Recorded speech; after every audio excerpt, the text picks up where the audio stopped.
So you don't want to feel like your life is just passing you by because you're in a blur of work and the same thing over and over again. And so like just grounding yourself 10 minutes a day, it's that easy, has made a huge difference for me. And it's made me reconnect with, again, what's important.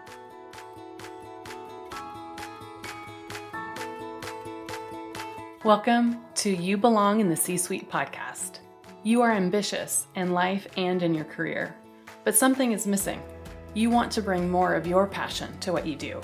Because let's be honest, you pour a ton into your work, and it needs to mean more. I'm your host, Laura Eigel. I'm a mom, wife, PhD, coach, advocate, introvert, and indoor rowing fanatic. I'm passionate about living a life that's in line with my values. We'll give you the actionable tips and tools you need to lead with your values, make a difference, and have career success. The world needs more diversity and authenticity in the top jobs at organizations. Your leadership belongs there. You belong in the C-Suite.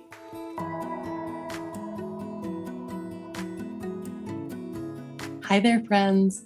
My first book, Values First: How Knowing Your Core Beliefs Can Get You the Life and Career You Want, is now out in the world. Thank you so much for your support of the book. With your help, we are a #1 Amazon bestseller in the business ethics category and a #1 new release for time management in business and business etiquette. I have poured my heart into this book with personal stories and stories from my coaching clients using the Values First framework. Between the constant pressure of job performance and demands on your time, it's easy to lose sight of your values, letting them shift out of alignment. Those simple misalignments are keeping you from feeling joyful and fulfilled. Learn how to recenter your life and career around what truly matters to you. Order Values First now at your favorite independent bookstore or at Barnes & Noble or Amazon. I want to make sure that you are the first to know about every book activity that we have in store, including virtual and in-person events. Stay up to date by joining our list at thecatchgroup.com/valuesfirst. That's thecatchgroup.com/valuesfirst.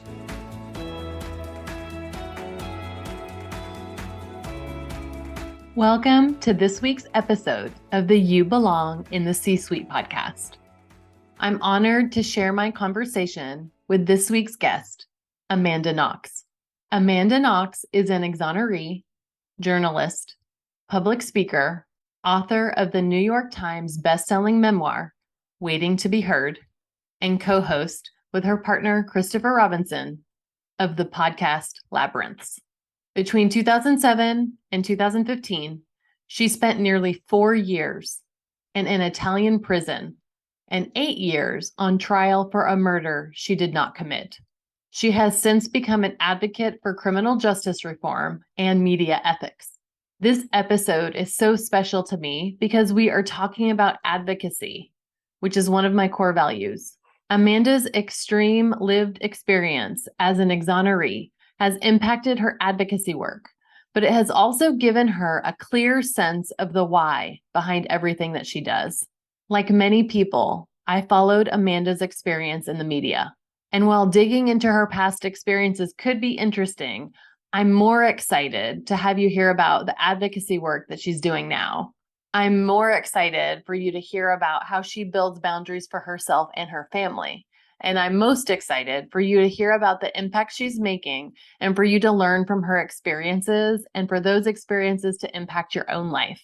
Before we get started recording this episode, I got a glimpse into the day in the life of Amanda. We did a few sound checks to work out technical glitches, and I got to wave back and forth with her 15-month-old daughter. And in our discussion, we talked more about what her life looks like now as a mother, a podcaster, and writer. We talked about the leadership rooms that she's in and how she builds boundaries to have an integrated life and the role that her meditation practice plays in her daily life. Listen until the end to hear how you can personally impact and advocate for others. Let's get started.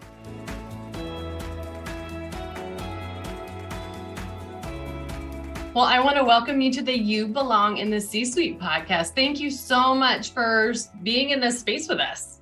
Yeah, thank you. I've never really considered myself a C-suite person. I don't have that lingo in my vocabulary, but we are in my vocal booth, which is about as C-suitey as it gets in my domain.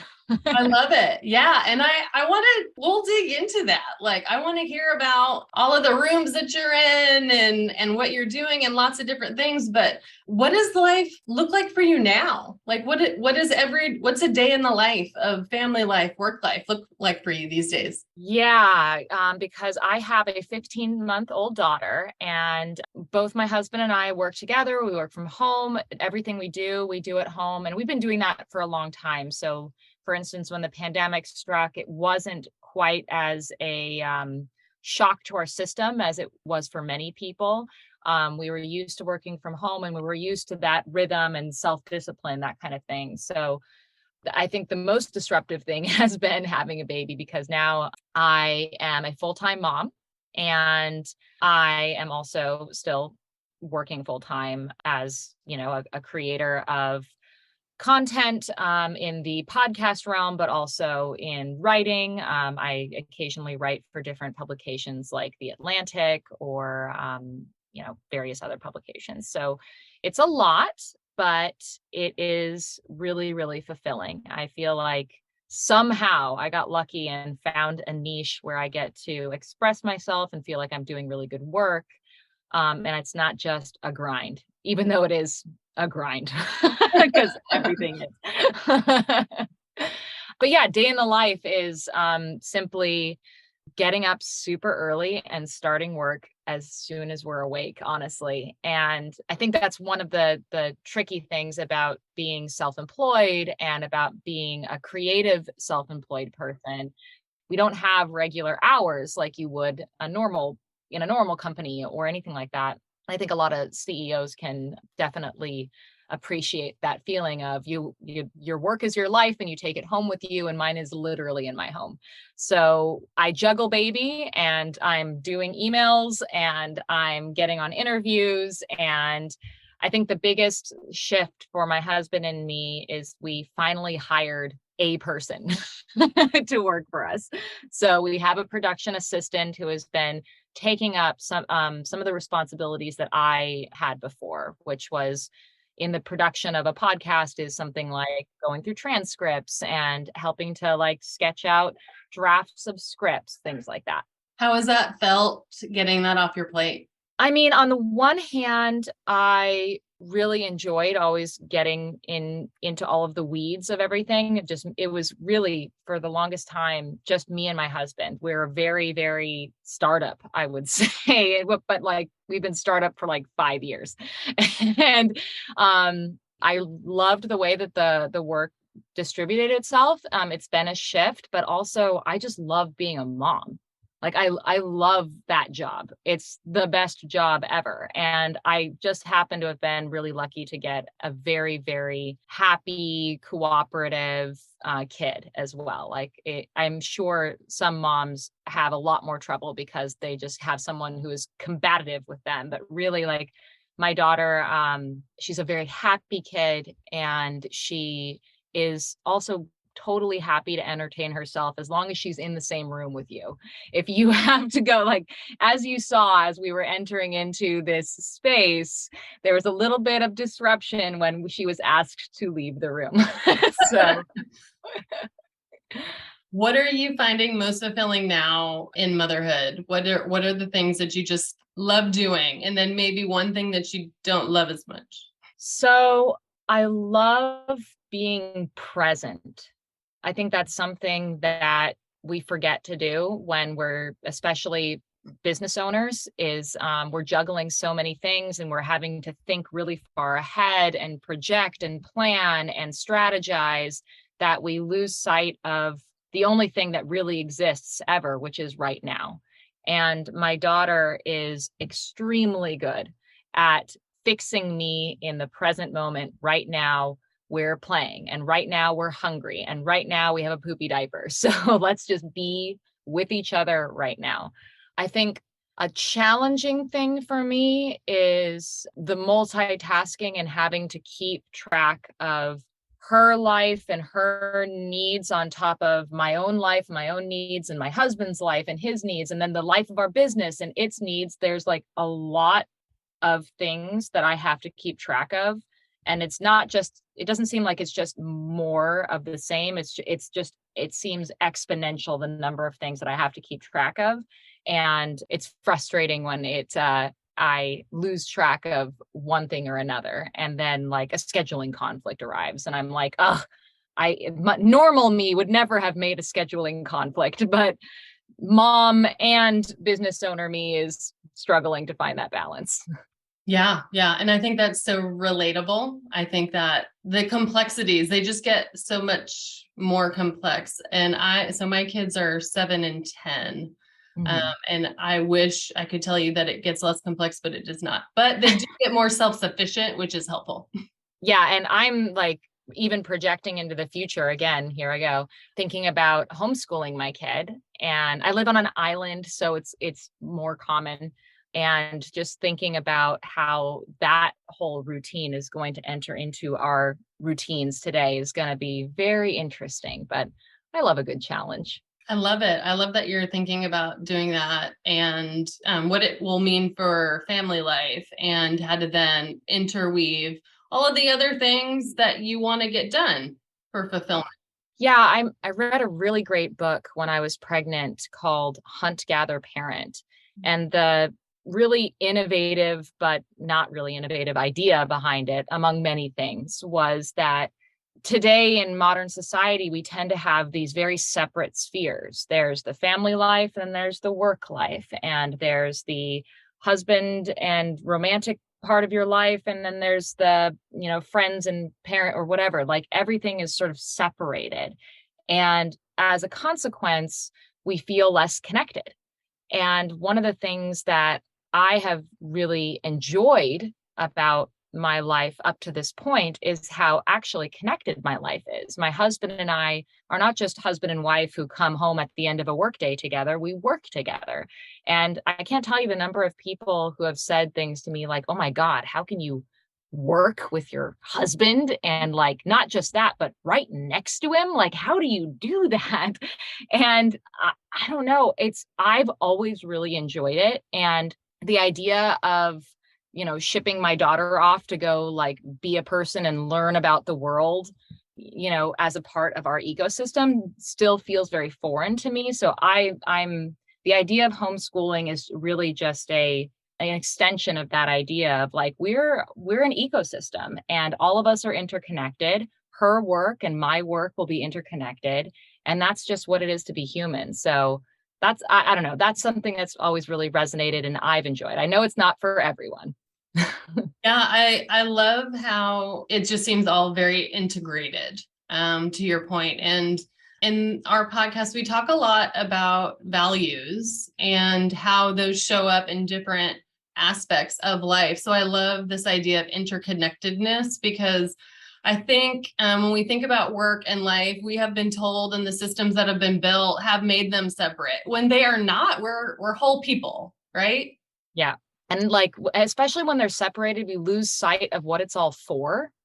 And I think that is something that I very much cannot lose sight of because of the way that I've built my own career and life is they're interconnected. And at no point am I forgetting that, like, when it all comes down to it, my husband and I are trying to create the best life that we can for ourselves and our children. And they're right here in front of us. So that is really fulfilling and really grounding. Yeah. And I think a lot of the things that, that I'm seeing now as I interact with leaders in corporate, especially women, they sometimes lose sight of that. And so sometimes it's like grounding back into what matters most to you. And the insights that they have, they might be like high achievers and it shows up in work, but it's also showing up and doing all the things. And then by the end of the day, there's nothing left for them. Yeah. And we lose sight of that. Doing things for others, I think it happens a lot, especially with women, because we like to give and we like to take care of and all of those things, but we often forget to take care of ourselves. Definitely. And we find ourselves, I think, especially when we find ourselves removed or distanced from ultimately the life and the people that we care about most, we end up giving a lot of our energy that we should be giving to our like family and children to other people who ultimately down the line, it's like, why did I do that? And yeah, I don't know. It's been very, very clear for me where my priorities are, just due to the particular extreme circumstances of my, life experience and situation. Like, when everything is taken away from you and you're sitting in a prison cell alone, like there are certain things that you're thinking a lot about. There are certain people that you're thinking a lot about. And then there are other aspects of your life that you're not obsessing over and haunted by the distance that's created between you. And so like really, I am not confused about who and what is important in my life. And I don't think I'll ever forget that. So that's one of those like bittersweet things that I'm grateful for extreme experience. Right. And to your point, like you have that lived experience. And I wonder the people that don't have that experience, we're going by what we think we should be doing, what we think, others want from us. And when you're exactly right, it goes back to at the end of all of this, I'm not going to think about, did I work enough? Like, no, it's not going to be there. It's going to be about what matters to me, my family, and did I build that life that I've wanted to this whole time? Definitely. So I know you mentioned like, hey, maybe I'm not in the C-suite, or I am because you are you have your own company. So yes, of course you are. But I'd love to talk about kind of what leadership roles that you have and kind of what rooms are you in now? I think you're on a board, you have a lot of advocacy work. Can we talk about some of those experiences and just this idea of showing up as a leader in those rooms, and what is that like for you? Yeah, that is a great question because outside of just my career work, there's a lot that I do. And one of those is I'm on the board of the Frederick Douglass Project for Justice, which is an organization that is attempting to put people who are not in prison in contact with people who are in prison. It's really simple. I think, again, we're talking about those separate spheres. In our society, we tend to lock away behind very large walls the problems of society. And as a result of that, we have lost perspective of the humanity that is entangled in all of that. And so the idea behind this organization that I'm a part of is to connect people across that barrier and to reestablish a relationship of trust has to be earned, but of shared humanity and commonality and recognition that so many of us find ourselves not in prison, not because we're better, but because we've had better circumstances. And that is really, really key, I think, especially when we think about when people have made a mistake, how do we reintegrate them back into our society and our lives? Because they don't just disappear, even though it appears that way when we throw them in a prison cell. The other organization that I'm really close with, I actually went last weekend, or I mean, not last weekend, like literally I just got back yesterday from New York, was for an Innocence Project event. So for those who are not familiar with the Innocence Project, it was founded in the late 80s by two gentlemen, two lawyers, Barry Scheck and Peter Neufeld, both of whom had experience either as defense attorneys or as civil rights attorneys. And their big idea was very simple. Let's use new DNA technology to revisit cases and prove people innocent who have been convicted and have had no chance.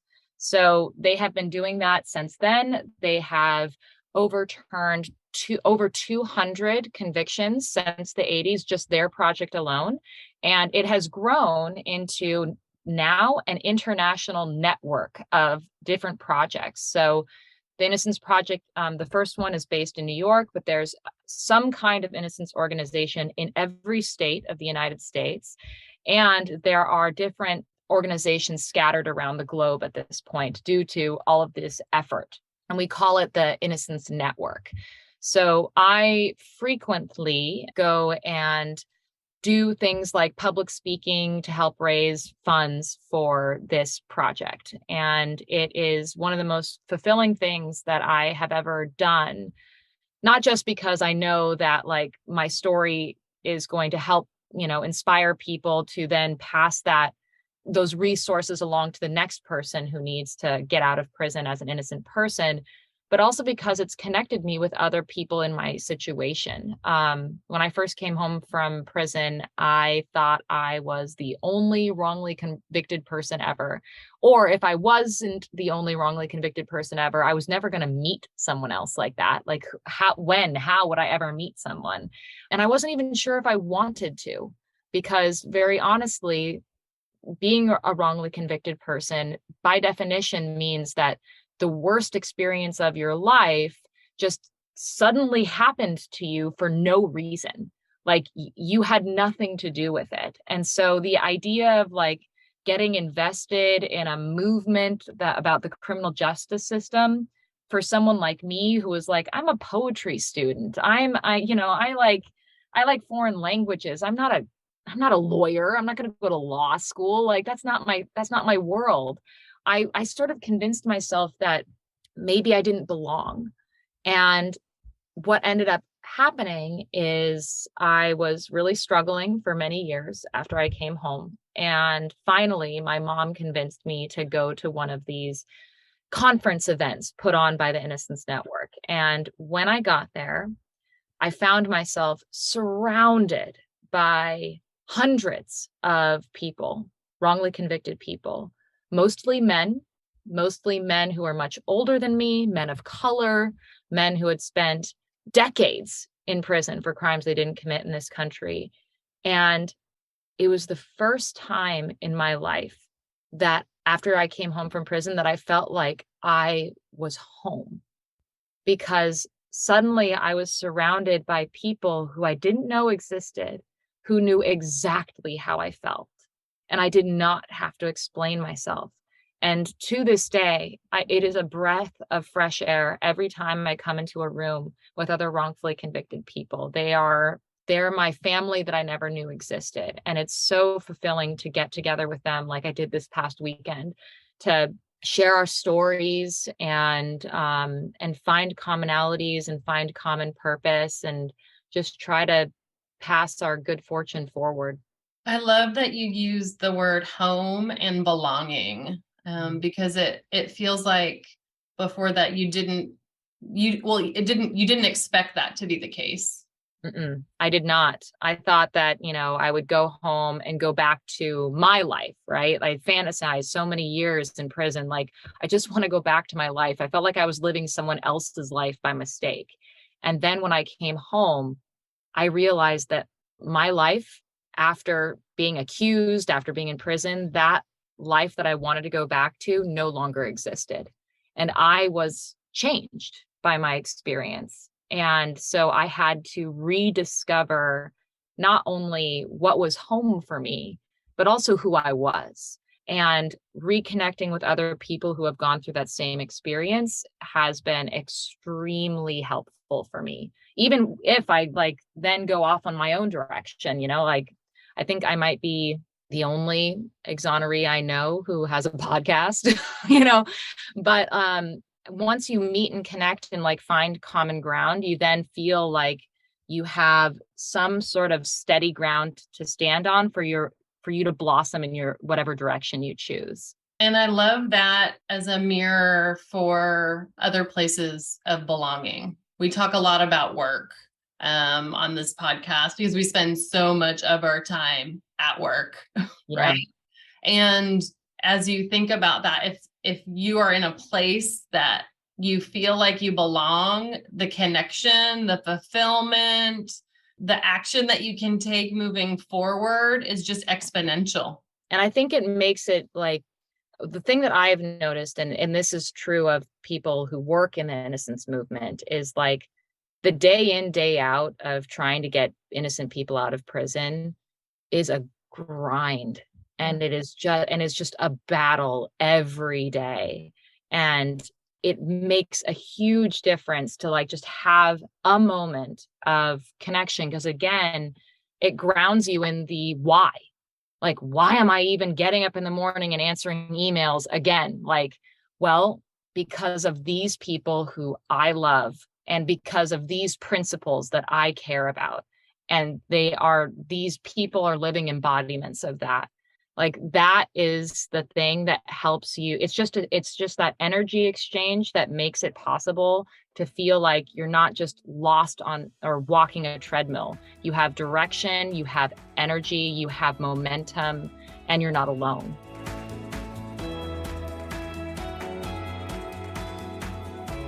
The world is getting more and more complex and a bit chaotic. Pandemic, social unrest, recession, hybrid workforce, you name it, it is here. And it's hard to navigate home and work for yourself and for your team. And what about time for you? It seems non-existent. A recent podcast listener and reader told me the following: this has been a light bulb moment, knowing my values and then identifying boundaries to protect my values and building systems to support those boundaries. It's been incredible. When I've broken one of those boundaries, remembering my values has kept me focused. In Values First, this book can give you the tools to build those boundaries, but more importantly, how to keep them, with a proven framework to identify what matters most to you and the motivation to build a sustainable plan.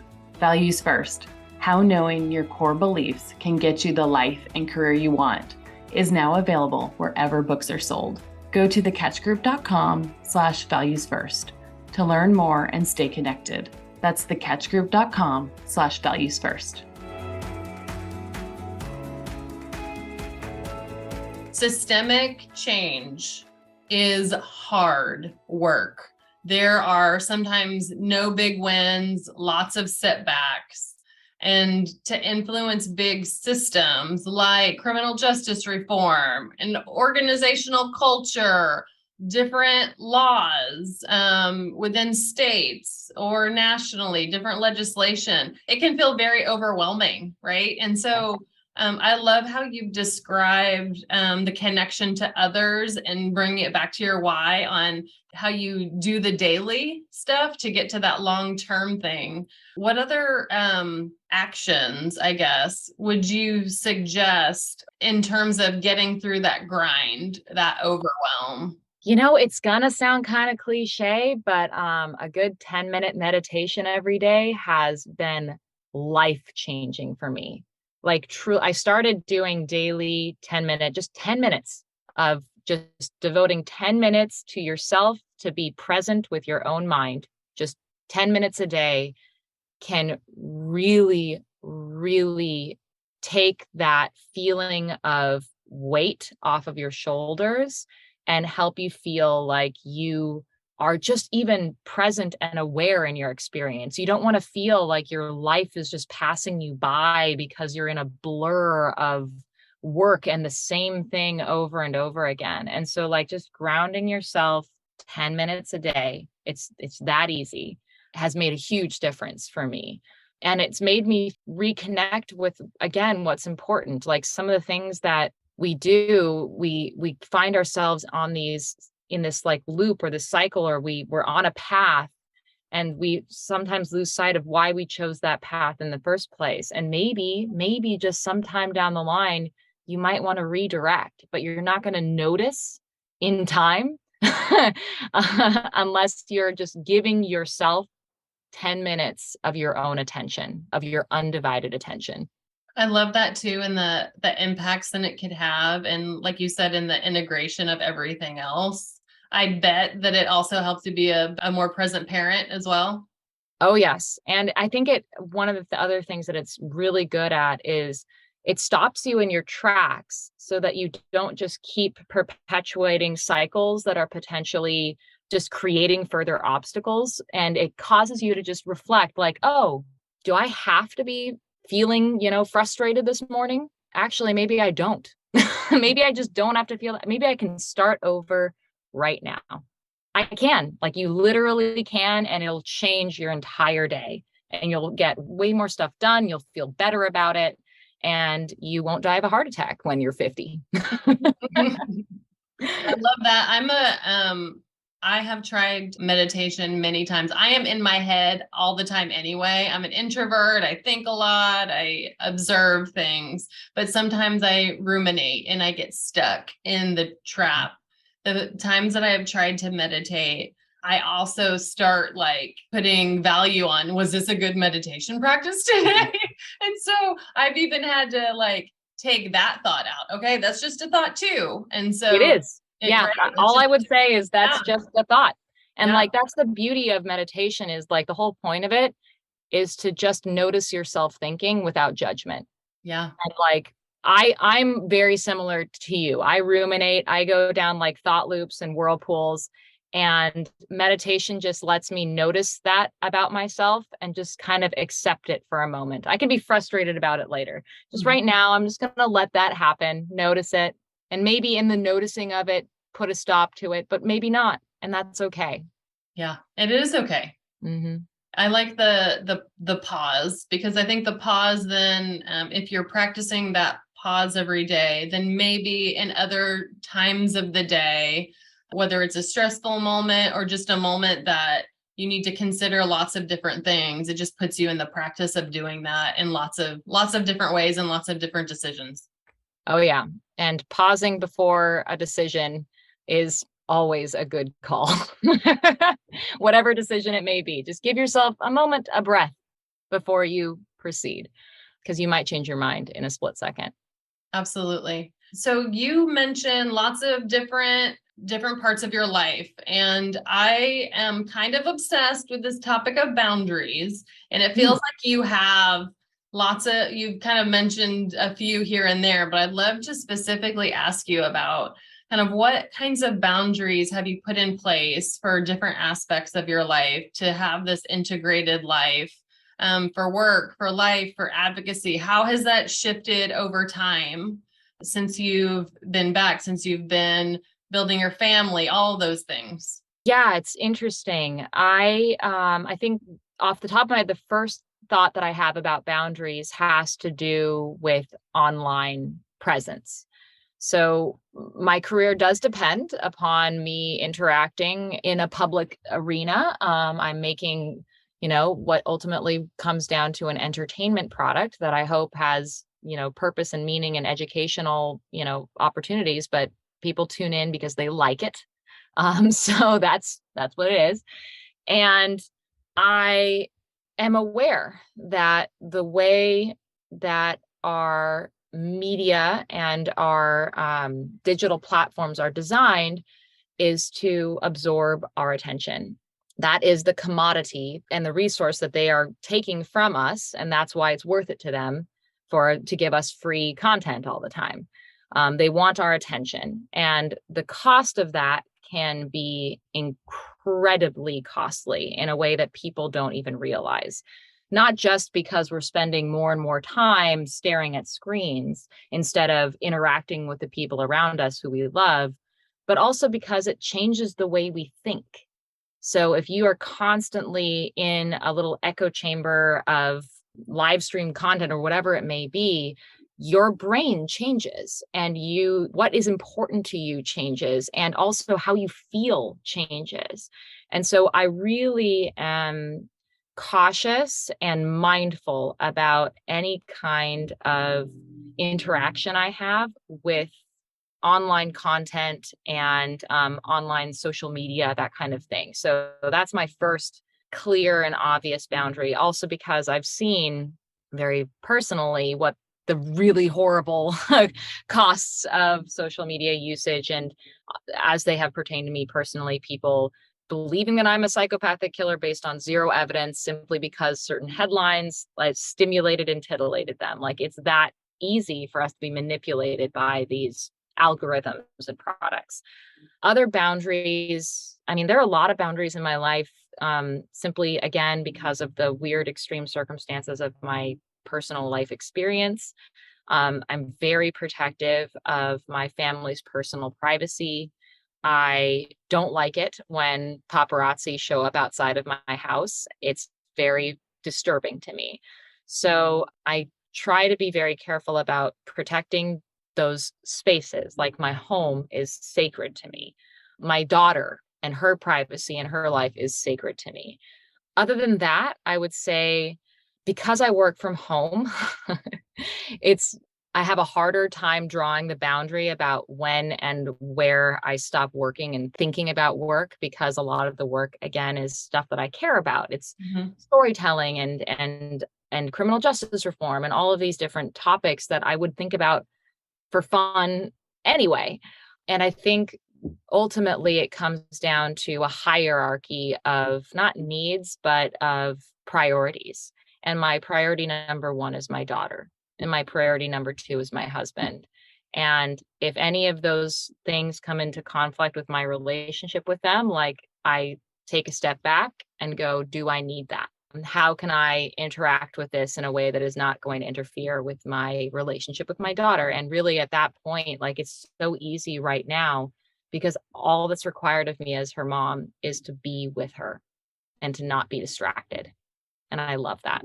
You mentioned priority of daughter, you mentioned priority of husband, and then you also did mention your priority for meditation. What other things are just for you? How do you prioritize yourself? Well, I need to make this more of a priority because it was my go-to like happy thing that I did. I really enjoy crafting. I'm a huge nerd and I love like costumes and stuff like that. So for instance, one of the things that we want to do for Halloween is we're going to throw an Alice in Wonderland party, and we are not just like creating our costumes, but we're making giant paper mache mushrooms, and we're big nerds and we like to like create things with our hands because we spend a lot of our intellectual time and our work time just in this intellectual product arena. Right. So making things with our hands is something that both my husband and I really enjoy, but we haven't had as much time to do that with baby. So right. I love that you're a self-professed nerd. I think all of us are in something. And if you're not, then you might be lying to yourself. Yeah. What's your thing? I like to do indoor rowing. That's sort of random. Oh. Yeah. So I do that. I've never rowed an actual boat, not on the water ever. Never. Really? No, not ever. It's on my list. Okay. There's a lake. I'm in Dallas. I'm kind of landlocked, but there are some lakes around here. So that's on my list at some point to actually do it. To be honest, I'm afraid that I'm gonna hate it, and so I've been putting it off because I've romanticized it so much. But that's actually where I find like my meditation, like my head is so clear when I'm rowing on my water rower inside. And the repetitive motion is like, I can just like get lost and I'm just thinking about how to make the next stroke the best one. Right. And so it's, that's kind of where my meditation lives and kind of my time. The other thing I do just for me, not just to nerd out, but just for me is to walk. I walk a lot around the neighborhood we have a relatively new puppy in our family. And so he has a lot of energy. So we go outside a lot and just kind of move my body is the idea. What a great excuse to go outside. I also love to hike. I'm really fortunate to live in an area that I'm surrounded by forest. So there's a lot of great hiking trails and I love that.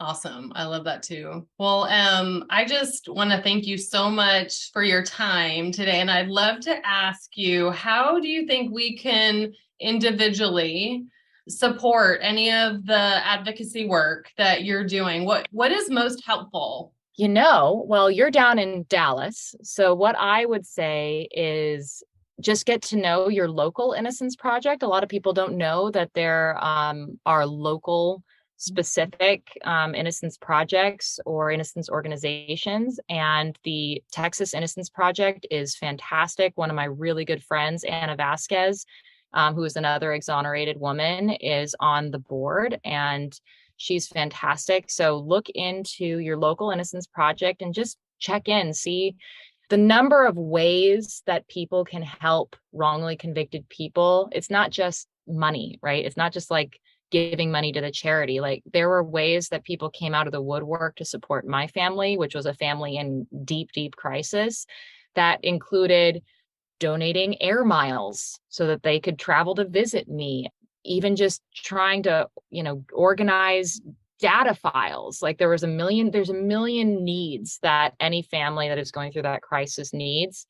And we can fulfill them in so many different ways. It be it even as simple as like, oh, I can help answer the phone for you sometimes. Like it's that easy. So that would be really cool. Just getting to know even what is happening in your local jurisdiction in terms of what's the prison system like where you are. And are there any issues that are being raised about the causes of crime, even in general? And that's just for people who are actually guilty as well. Like, why is crime happening? And is there anything that the community can do to provide support to those who are at risk so that crime doesn't happen in the first place? All those kinds of questions are important. And how can we support your work, your podcast? Oh, well, you can listen, which is great. It's called Labyrinths. You can find it anywhere you listen to podcasts. And you can also find all of my work is collected on my website, which is knoxrobinson.com. You can follow me on Twitter at Amanda Knox and on Instagram at Amanda Knox. I just want to thank you so much for being in this conversation in this space with me today. And just so happy that we were connected and that we dug into some of these important issues. So thank you so much for your time.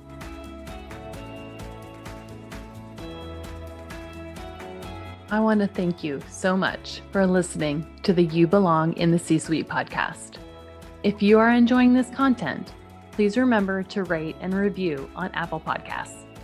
By leaving a review, you are helping others find this content. We will be featuring 5-star reviews on air in upcoming episodes. Editing and support for the podcast is done by S&E Podcast Management. To get more tips and tools to help you live a life guided by your values, go to thecatchgroup.com. Keep your boundaries and take care.